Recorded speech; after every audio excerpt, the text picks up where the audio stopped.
تقدیر کے قاضی کا یہ فتویٰ ہے ازل سے، ہے جرم ضعیفی کی سزا مرگ مفاجات۔ یہی ہو رہا ہے دنیا کے غریب ترین ملک یمن کے بے بس مسلمانوں کے ساتھ۔ ایک طرف سعودی قیادت میں بنا فوجی اتحاد اب تک بچوں اور خواتین سمیت 10,000 یمنی مسلمانوں کو موت کی نیند سلا چکا ہے، تو دوسری طرف یورپ اور بالخصوص اٹلی ہلاکت خیز ہتھیار فراہم کر کے یمنی آبادیوں کو قبرستانوں میں بدل رہا ہے۔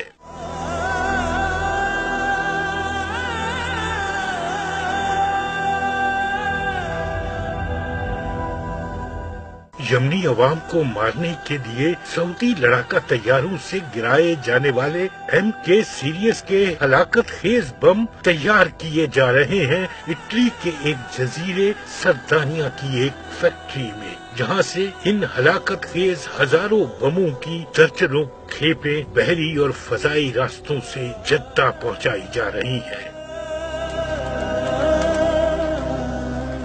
یہ سب یورپی یونین کی سعودی عرب کو ہتھیاروں کی فراہمی پر 3 دفعہ لگائی جانے والی پابندیوں اور اٹلی کے اپنے قوانین کے برخلاف ہو رہا ہے، لیکن انسانی خون میں لتڑا بے پناہ منافع ہر قانون پر بھاری ہے۔ اٹلی کی اپوزیشن اور عوام کا احتجاج بھی موت کا یہ کھیل روکنے میں ناکام ہے۔